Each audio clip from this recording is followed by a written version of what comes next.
ನಮಸ್ತೆ ಸ್ನೇಹಿತರೆ, ಇವತ್ತು ನಾನು ನಿಮ್ಮ ಜೊತೆಗೆ ಮೊಹರಂ ಹಬ್ಬದ ಸ್ಪೆಷಲ್ ಮಾಲ್ದಿ ಅಥವಾ ಮಲಿದಾನ ಸ್ಟೆಪ್ ಬೈ ಸ್ಟೆಪ್ ಆಗಿ ಈಸಿಯಾಗಿ ಪ್ರಿಪೇರ್ ಮಾಡೋದನ್ನು ತೋರಿಸ್ಕೊಡ್ತಾ ಇದ್ದೀನಿ. ಈ ವಿಧಾನದಿಂದ ನೀವು ಮಲಿದ ಅಥವಾ ಮಾಲ್ದಿನ ಪ್ರಿಪೇರ್ ಮಾಡಿದರೆ ಪರ್ಫೆಕ್ಟ್ ಆಗಿರುತ್ತೆ. ನೋಡಿದರೆ ಕಷ್ಟ ಅನಿಸುತ್ತೆ, ಬಟ್ ಮಾಡಿದ್ರೆ ತುಂಬಾ ಈಸಿಯಾಗಿದೆ. ವಿಡಿಯೋ ಸ್ಕಿಪ್ ಮಾಡದೆ ಪೂರ್ತಿಯಾಗಿ ನೋಡಿ. ನಿಮಗೆ ಈ ರೆಸಿಪಿ ಸ್ವಲ್ಪವಾದರೂ ಇಷ್ಟವಾದರೆ ಪ್ಲೀಸ್ ಲೈಕ್ ಮಾಡಿ, ಶೇರ್ ಮಾಡಿ ನಿಮ್ಮ ಫ್ಯಾಮಿಲಿ ಮೆಂಬರ್ ಜೊತೆಗೆ ಮತ್ತು ನಿಮ್ಮ ಫ್ರೆಂಡ್ ಜೊತೆಗೆ. ವೆಲ್ಕಮ್ ಟು ಪ್ರೀತಿಯಿಂದ ಅಡುಗೆ ಮನೆ. ಮಾಲ್ದಿ ಪ್ರಿಪೇರ್ ಮಾಡಲು ಮೊದಲಿಗೆ ಒಂದು ಬೌಲಲ್ಲಿ 2 ಕಪ್ಪಷ್ಟು ಗೋಧಿ ಹಿಟ್ಟು ತೊಗೊಂಡಿದ್ದೀನಿ. ಗೋಧಿ ಹಿಟ್ಟನ್ನು ನಾನು ಮೊದಲೇ ಕ್ಲೀನ್ ಮಾಡ್ಕೊಂಡಿದ್ದೆ. ನಂತರ ಇದಕ್ಕೆ ಅರ್ಧ ಕಪ್ಪಷ್ಟು ಚಿರೋಟಿ ರವೆ ಹಾಕ್ಕೊಳ್ತಾ ಇದ್ದೀನಿ. ನೀವು ಬೇಕಾದರೆ ಬೆಂಗಳೂರು ರವೆ ಇರುತ್ತಲ್ಲ ಅದನ್ನು ಸಹ ಹಾಕ್ಕೊಳ್ಬೋದು. ನಂತರ 1 ಟೇಬಲ್ ಸ್ಪೂನಷ್ಟು ಅಡುಗೆ ಎಣ್ಣೆ ಹಾಕ್ಕೊಳ್ತಾ ಇದ್ದೀನಿ. ಎಲ್ಲನೂ ನಾವು ಚೆನ್ನಾಗಿ ಮಿಕ್ಸ್ ಮಾಡ್ಕೊಳ್ಬೇಕಾಗುತ್ತೆ. ವೇಟ್ ಮಾಡಿದರೆ ಗೋಧಿ ಹಿಟ್ಟು ಮತ್ತು ರವೆ ಸೇರಿದರೆ 300 ಗ್ರಾಮಷ್ಟು ಬರುತ್ತೆ. ಎಲ್ಲನೂ ನಾವು ಚೆನ್ನಾಗಿ ಮೊದಲಿಗೆ ಮಿಕ್ಸ್ ಮಾಡ್ಕೊಳ್ತಾ ಹೋಗಬೇಕು. ನೋಡ್ತಿರ್ಬೋದು ನೀವು, ಚೆನ್ನಾಗಿ ನಾನು ಮಿಕ್ಸ್ ಮಾಡ್ಕೊಳ್ತಾ ಇದ್ದೀನಿ. ನಂತರ ಇದಕ್ಕೆ ಸ್ವಲ್ಪನೇ ನೀರು ಹಾಕ್ತಾ ಪೂರಿ ಹಿಟ್ಟು ಯಾವ ರೀತಿ ಕಲಿಸ್ತೀವೋ ಅದಕ್ಕೆ ನಾವು ಹಿಟ್ಟನ್ನು ಕಲಿಸ್ಕೊಳ್ಬೇಕಾಗುತ್ತೆ. ಹಿಟ್ಟು ಜಾಸ್ತಿ ಸಾಫ್ಟು ಆಗಿರಬಾರ್ದು, ಜಾಸ್ತಿ ಗಟ್ಟಿಯಾಗಿರಬಾರ್ದು, ಸೆಮಿ ಸಾಫ್ಟಾಗಿ ನಾವು ಹಿಟ್ಟನ್ನು ಕಲಿಸ್ಕೊಳ್ಬೇಕಾಗುತ್ತೆ. ಮೊದಲಿಗೆ ಮೊಹರಂ ಹಬ್ಬದಲ್ಲಿ ವಿವಿಧ ರೀತಿಯ ರೆಸಿಪಿನ ಪ್ರಿಪೇರ್ ಮಾಡ್ತಾರೆ. ಚೋಂಗೆ, ಮಾಲ್ದಿ ಅಥವಾ ಮಲೀದಾ, ಶರ್ಬತ್ತು, ಬೆಲ್ಲ ಮತ್ತು ಸಬ್ಜಾ ಸೀಡ್ ಹಾಕಿಬಿಟ್ಟು ಶರ್ಬತ್ ಮಾಡ್ತಾರಲ್ಲ, ಅದಂತೂ ತುಂಬಾ ಚೆನ್ನಾಗಿರುತ್ತೆ. ಖಿಚಡಿ, ಸಾರೆ ಬೇಗನ್ ಸಲ್ಲಾಂಗ್, ಘೋಡೆ ಎಲ್ಲನೂ ಪ್ರಿಪೇರ್ ಮಾಡ್ತಾರೆ. ನಿಮ್ಮ ಮನೇಲಿ ಯಾವ ರೆಸಿಪಿ ಪ್ರಿಪೇರ್ ಮಾಡ್ತಾರೆ ಅಂತೇಳ್ಬಿಟ್ಟು ಕಮೆಂಟಲ್ಲಿ ತಿಳಿಸಿ. ನೋಡ್ತಿರ್ಬೋದು ಹಿಟ್ಟೆಲ್ಲ ಚೆನ್ನಾಗಿ ಮಿಕ್ಸ್ ಆಗಿದೆ. ಇಲ್ಲಿ ನಾನು ಸೆಮಿ ಸಾಫ್ಟಾಗಿ ಪೂರಿ ಹಿಟ್ಟು ಯಾವ ರೀತಿ ಕಲಿಸ್ತೀವೋ ಆ ರೀತಿ ಕಲಿಸ್ಕೊಂಡಿದ್ದೀನಿ. ಇಲ್ಲಿ ನೋಡಿ, ಈ ರೀತಿ ಹಿಟ್ಟನ್ನು ನಾನು ಕಲಿಸ್ಕೊಂಡಿದ್ದೀನಿ. ಇದನ್ನು ನೀವು ಪ್ಲೇಟ್ ಮುಚ್ಚಿಬಿಟ್ಟು ಒಂದು ಸ್ವಲ್ಪ ಹೊತ್ತು ನೆನೆಯಲ್ಲಿ ಬಿಟ್ಬಿಡಿ. ಅಲ್ಲಿ ತನಕ ನಾವು ಬೇರೆ ಪ್ರಿಪ್ರೇಷನ್ನ ಪ್ರಿಪೇರ್ ಮಾಡ್ಕೊಳ್ಳೋಣ. ಮೊದಲಿಗೆ ನಾನಿಲ್ಲಿ ಒಣ ಕೊಬ್ಬರಿ ತೊಗೊಂಡು ಗ್ರೇಟ್ ಮಾಡ್ಕೊಳ್ತಾ ಇದ್ದೀನಿ. ಒಣ ಕೊಬ್ಬರಿನೂ ಸಹ ಮಲಿದಾದಲ್ಲಿ ಹಾಕಿದರೆ ಟೇಸ್ಟ್ ತುಂಬಾ ಚೆನ್ನಾಗಿ ಬರುತ್ತೆ. ಈ ರೀತಿ ನಾವು ಮಲಿದಾನ ಗ್ರೇಟ್ ಮಾಡ್ಕೊಳ್ಬೇಕಾಗುತ್ತೆ. ಸ್ನೇಹಿತರೆ, ನಿಮಗೆ ಈ ರೆಸಿಪಿ ಸ್ವಲ್ಪವಾದರೂ ಇಷ್ಟವಾದರೆ ಪ್ಲೀಸ್ ಲೈಕ್ ಮಾಡಿ, ಶೇರ್ ಮಾಡಿ ನಿಮ್ಮ ಫ್ಯಾಮಿಲಿ ಮೆಂಬರ್ ಜೊತೆಗೆ ಮತ್ತು ನಿಮ್ಮ ಫ್ರೆಂಡ್ ಜೊತೆಗೆ. ನೋಡ್ತಿರ್ಬೋದು ನೀವು, ಒಣ ಕೊಬ್ಬರಿ ಎಲ್ಲ ಚೆನ್ನಾಗಿ ತುರ್ಕೊಂಡಿದ್ದೀನಿ. ಇದನ್ನು ಈಗ ಒಂದು ಪಕ್ಕದಲ್ಲಿ ಎತ್ತಿಟ್ಕೊಂಡ್ಬಿಡಿ. ಇಲ್ಲಿ ನೀವು ಒಣ ಕೊಬ್ಬರಿ ತುರುವಾಗ ಈ ರೀತಿ ದಪ್ಪ ಪಾರ್ಟಿಕಲ್ ಬರುತ್ತೆ. ಇದನ್ನು ನೀವು ಬೇರೆ ರೆಸಿಪಿಗೆ ಯೂಸ್ ಮಾಡ್ಕೊಂಬಿಡಿ. ನಂತರ ಇಲ್ಲಿ ನಾವು ಬೆಲ್ಲನ ಗ್ರೇಟ್ ಮಾಡ್ಕೊಳ್ಬೇಕಾಗುತ್ತೆ. ನೀವು ಬೇಕಾದರೆ ಜಜ್ಜಿ ಸಹ ಹಾಕ್ಬೋದು, ಬಟ್ ನಾನಿಲ್ಲಿ ಗ್ರೇಟ್ ಮಾಡಿ ಹಾಕ್ಕೊಳ್ತಾ ಇದ್ದೀನಿ. ಇಲ್ಲಿ ಹಿಟ್ಟು ಎಷ್ಟು ತೊಗೊಂಡಿರ್ತೀವೋ ಅಷ್ಟೇ ಬೆಲ್ಲ ಸಹ ತೊಗೊಳ್ಬೇಕಾಗುತ್ತೆ. 300 ಗ್ರಾಮಷ್ಟು ಹಿಟ್ಟಿತ್ತು, ಹಿಟ್ಟು ಮತ್ತು ರವೆ ಸೇರಿ 300 ಗ್ರಾಮಷ್ಟು ಇತ್ತು. ಈ ಬೆಲ್ಲನೂ ಸಹ 300 ಗ್ರಾಮಷ್ಟು ತೊಗೊಂಡಿದ್ದೀನಿ. ಇಲ್ಲಿ ನಾನು ಬೆಲ್ಲನ ಗ್ರೇಟ್ ಮಾಡಿಬಿಟ್ಟು ಹಾಕ್ಕೊಳ್ತಾ ಇದ್ದೀನಿ. ನೀವು ಬೇಕಾದ್ರೆ ಸ್ವಲ್ಪ ಜಜ್ಜಿಬಿಟ್ಟು ಮಿಕ್ಸಿಲಿ ಹಾಕ್ಕೊಳ್ಬೋದು. ಮಿಕ್ಸಿಯಲ್ಲಿ ಹಾಕಿದರೆ ಮಿಕ್ಸಿ ಬೇಗ ಹಾಳಾಗುತ್ತೆ ಅಂತೇಳ್ಬಿಟ್ಟು ನಾನು ಗ್ರೇಟ್ ಮಾಡಿ ಹಾಕ್ಕೊಳ್ತಾ ಇದ್ದೀನಿ. ಬೆಲ್ಲ ಮತ್ತು ಹಿಟ್ಟು ಮತ್ತು ರವೆ ಅಳತೆ ಸೇಮ್ ಆಗಿರಬೇಕು. ನೋಡ್ತಿರ್ಬೋದು ಎಲ್ಲ ಬೆಲ್ಲನೂ ನಾನು ಗ್ರೇಟ್ ಮಾಡ್ಕೊಂಡಿದ್ದೀನಿ. ಹಿಟ್ಟು ಸಹ ಚೆನ್ನಾಗಿ ನೆಂದಿದೆ. ಇದನ್ನು ಈಗ ನಾವು ಒಂದ್ಸರಿ ಚೆನ್ನಾಗಿ ನಾದ್ಕೊಳ್ಬೇಕಾಗುತ್ತೆ. 1 ನಿಮಿಷ ಚೆನ್ನಾಗಿ ಈ ರೀತಿ ನಾದ್ಕೊಳ್ಳಿ.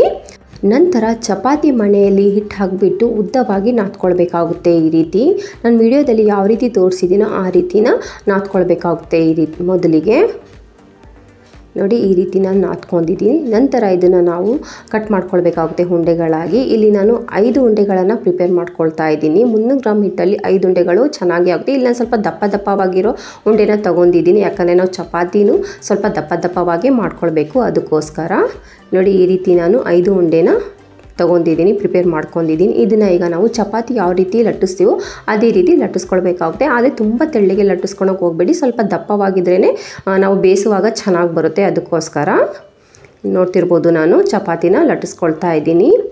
ಇನ್ನೂ ನೀವು ನನ್ನ ಚಾನಲನ್ನು ಸಬ್ಸ್ಕ್ರೈಬ್ ಮಾಡಿಲ್ಲವಂದರೆ ಪ್ಲೀಸ್ ಸಬ್ಸ್ಕ್ರೈಬ್ ಮಾಡ್ಕೊಳ್ಳಿ. ಪಕ್ಕದಲ್ಲೇ ಇರೋ ಬೆಲ್ ಬಟನ್ ಕೂಡ ಕ್ಲಿಕ್ ಮಾಡಿ. ನೋಡ್ತಿರ್ಬೋದು ನೀವು, ಇಷ್ಟು ದಪ್ಪವಾಗಿ ನಾನು ಚಪಾತಿನ ಉತ್ಕೊಂಡಿದ್ದೀನಿ. ಇದನ್ನು ಒಂದು ಪ್ಲೇಟಲ್ಲಿ ಟ್ರಾನ್ಸ್ಫರ್ ಮಾಡ್ಕೊಂಡಿದ್ದೀನಿ. ಎಲ್ಲ ಚಪಾತಿನೂ ನಾನು ಇದೇ ರೀತಿ ಉತ್ಕೊಂಡಿದ್ದೀನಿ. ಇದನ್ನು ಪಕ್ಕದಲ್ಲಿ ಎತ್ತಿಟ್ಕೊಂಬಿಡಿ. ನೆಕ್ಸ್ಟ್ ಗ್ಯಾಸ್ ಮೇಲೆ ಒಂದು ತವ ಇಟ್ಕೊಂಡಿದ್ದೀನಿ. ತವ ಚೆನ್ನಾಗಿ ಬಿಸಿ ಆದಮೇಲೆ gas flame medium to low ಮಾಡಿಬಿಟ್ಟು ಚಪಾತಿ ಹಾಕಿಬಿಟ್ಟು ನಾವು ಬೇಯಿಸ್ಕೊಳ್ಬೇಕಾಗುತ್ತೆ. ಚಪಾತಿ ಬೇಯಿಸುವಾಗ ಯಾವುದೇ ರೀತಿಯ ಎಣ್ಣೆ ಅಥವಾ ತುಪ್ಪನ ಹಾಕೋಕೆ ಹೋಗಬೇಡಿ. ಇದನ್ನು ಹಾಗೆ ನಾವು ಒಣ ಚಪಾತಿನ ಪ್ರಿಪೇರ್ ಮಾಡ್ಕೊಳ್ಬೇಕಾಗುತ್ತೆ. ಚಪಾತಿ ದಪ್ಪವಾದರೆ ಬೇಗ ಸಿಯಲ್ಲ. ಅದಕ್ಕೋಸ್ಕರ ನಾನಿಲ್ಲಿ ಚಪಾತಿನ ಸ್ವಲ್ಪ ದಪ್ಪವಾಗಿ ಮಾಡ್ಕೊಳ್ಬೇಕಾಗುತ್ತೆ. ಈ ರೆಸಿಪಿಗೆ ಚಪಾತಿ ಸ್ವಲ್ಪ ದಪ್ಪನೇ ಇರಬೇಕು. ಇದಕ್ಕೆ ಯಾವುದೇ ರೀತಿಯ ಎಣ್ಣೆ ಅಥವಾ ತುಪ್ಪ ಹಾಕಲಾರ್ದಂಗೆ ಬೇಯಿಸ್ಕೊಳ್ಬೇಕಾಗುತ್ತೆ. ನೋಡ್ತಿರ್ಬೋದು ನೀವು, ಈ ರೀತಿ ಬಟ್ಟೆ ತೊಗೊಂಡು ಒತ್ತಿ ನಾವು ಇದನ್ನು ಚೆನ್ನಾಗಿ ಬೇಯಿಸ್ಕೊಳ್ಬೇಕಾಗುತ್ತೆ. ಈ ರೀತಿ ನಾವು ಚಪಾತಿ ಅಥವಾ ರೊಟ್ಟಿನ ಬೇಯಿಸ್ಕೊಂಡ್ರೆ ಮಲಿದ ತುಂಬ ಚೆನ್ನಾಗಿ ಬರುತ್ತೆ. ನೋಡ್ತಿರ್ಬೋದು ನೀವು, ಬಟ್ಟೆಯಿಂದ ಪ್ರೆಸ್ ಮಾಡಿ ನಾನು ಚಪಾತಿನ ಬೇಯಿಸ್ಕೊಳ್ತಾ ಇದ್ದೀನಿ. ರೊಟ್ಟಿ ಚಪಾತಿ ಏನು ಬೇಕಾದ್ರೂ ಅನ್ಬೋದು. ಇದಕ್ಕೆ ನೀವು ಚೆನ್ನಾಗಿ ಬೆಂದಿದೆ. ಇದನ್ನು ಈಗ ಒಂದು ಪ್ಲೇಟಲ್ಲಿ ಟ್ರಾನ್ಸ್ಫರ್ ಮಾಡ್ಕೊಳ್ತಾ ಇದ್ದೀನಿ. ನೋಡಿ ಇದನ್ನು ಇನ್ನೊಂದು ಬೌಲ್ ಅಥವಾ ಪ್ಲೇಟಲ್ಲಿ ಟ್ರಾನ್ಸ್ಫರ್ ಮಾಡ್ಕೊಳ್ತಾ ಇದ್ದೀನಿ. ಇದೇ ರೀತಿ 5 ಚಪಾತಿನೂ ಸಹ ಬೇಯಿಸ್ಕೊಂಡಿದ್ದೀನಿ. ಇದನ್ನು ಪಕ್ಕದಲ್ಲಿ ಎತ್ತಿಟ್ಕೊಂಬಿಡಿ. ನೆಕ್ಸ್ಟ್ ಅದೇ ತವದಲ್ಲಿ 1 ಟೇಬಲ್ ಸ್ಪೂನಷ್ಟು ಸೊಪ್ಪಿನ ಕಾಳು, ಒಂದು 4 ಏಲಕ್ಕಿನ ನಾವು ಹುರ್ಕೊಳ್ಬೇಕಾಗುತ್ತೆ. ಈ ರೀತಿ ನೋಡ್ತಿರ್ಬೋದು ಕೆಂಪಿಗೆ ನಾವು ಹುರ್ಕೊಳ್ಬೇಕಾಗುತ್ತೆ.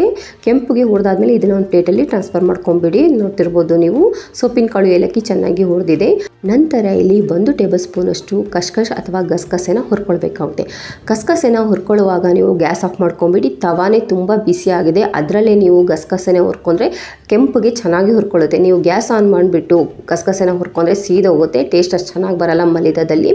ಅದಕ್ಕೋಸ್ಕರ ಗ್ಯಾಸ್ ಆಫ್ ಮಾಡ್ಕೊಂಬಿಟ್ಟು ತವಾ ಬಿಸಿ ಇರುತ್ತಲ್ಲ ಅದರಲ್ಲೇ ಗಸಗಸೆನ ಚೆನ್ನಾಗಿ ಹುರ್ಕೊಳ್ಬೇಕಾಗುತ್ತೆ. ಚೆನ್ನಾಗಿ ಹುರಿದಾದ್ಮೇಲೆ ಇದನ್ನು ಸಹ ಒಂದು ಪ್ಲೇಟಲ್ಲಿ ಟ್ರಾನ್ಸ್ಫರ್ ಮಾಡ್ಕೊಂಬಿಡಿ. ನೋಡ್ತಿರ್ಬೋದು ಗಸಗಸೆನ ನಾನು ಈ ರೀತಿ ಹುರ್ಕೊಳ್ತಾ ಇದ್ದೀನಿ. ತುಂಬ ಟೇಸ್ಟಿ ಅನಿಸುತ್ತೆ. ಗಸಗಸೆ ಹಾಕಿದರೆ ಮಲಿದಾದಲ್ಲಿ ಟೇಸ್ಟ್ ತುಂಬಾ ಚೆನ್ನಾಗಿ ಬರುತ್ತೆ. ಇಲ್ಲಿ ನಾನು ಸಾಂಪ್ರದಾಯಿಕವಾಗಿ ಮಲಿದಾನ ಯಾವ ರೀತಿ ಪ್ರಿಪೇರ್ ಮಾಡ್ತಾರೋ ಅದೇ ರೀತಿ ನಿಮಗೆ ತೋರಿಸ್ಕೊಡ್ತಾ ಇದ್ದೀನಿ ಸ್ಟೆಪ್ ಬೈ ಸ್ಟೆಪ್ಪು.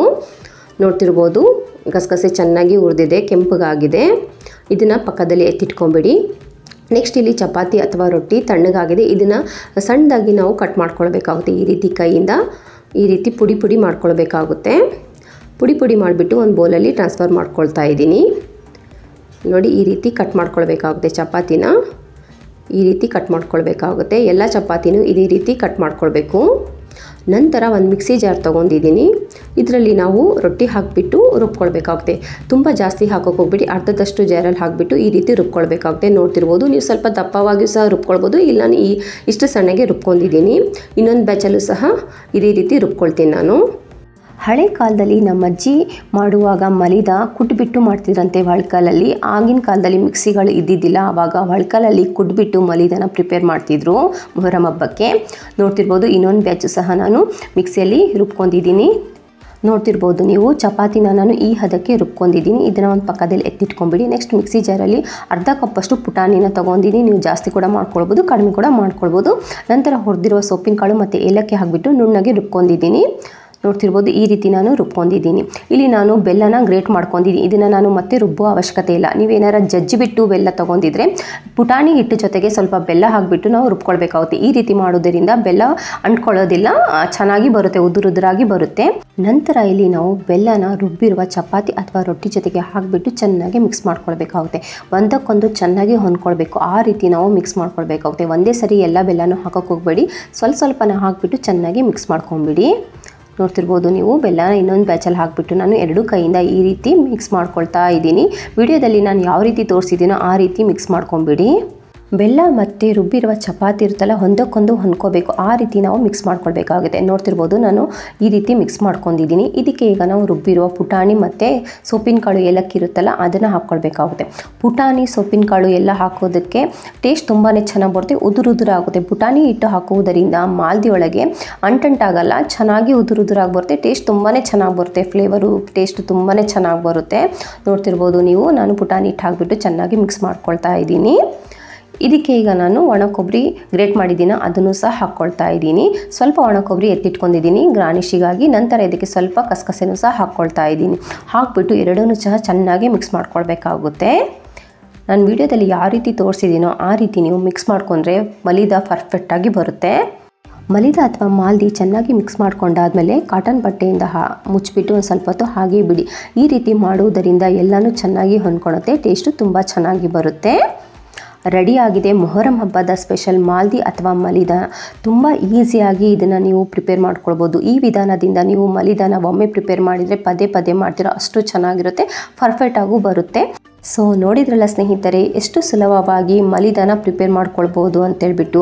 ನೋಡಿದರೆ ಸ್ವಲ್ಪ ಕಷ್ಟ ಅನಿಸುತ್ತೆ, ಬಟ್ ಈ ಸ್ಟೆಪ್ಪನ್ನು ನೀವು ಫಾಲೋ ಮಾಡಿದರೆ ಸ್ಟೆಪ್ ಬೈ ಸ್ಟೆಪ್ ಮಲಿದಾನ ನಾನು ಹೇಗೆ ತೋರಿಸ್ಕೊಟ್ಟಿದ್ದೀನೋ ಆ ರೀತಿ ಮಾಡಿದರೆ ಪರ್ಫೆಕ್ಟಾಗಿ ಮಲಿದಾನ ನೀವು ಪ್ರಿಪೇರ್ ಮಾಡ್ಕೊಳ್ಬೋದು. ಒಮ್ಮೆ ಪ್ರಿಪೇರ್ ಮಾಡಿ ನೋಡಿ ಹೇಗೆ ಬಂದಿದೆ ಅಂತೇಳ್ಬಿಟ್ಟು ಕಮೆಂಟಲ್ಲಿ ಹೇಳಿ. ಐ ಹೋಪ್ ನಿಮಗೆ ಈ ಮಲಿದ ಅಥವಾ ಮಾಲ್ದಿ ರೆಸಿಪಿ ಇಷ್ಟವಾಗಿದೆ ಅಂತ ಅಂದ್ಕೊತಿದ್ದೀನಿ. ಮತ್ತೆ ಸಿಗೋಣ ಮತ್ತೊಂದು ಹೊಸ ವಿಡಿಯೋ ಜೊತೆಗೆ. Till then take care. Thank you for watching. ಪ್ರೀತಿಯಿಂದ ಅಡುಗೆ ಮನೆ.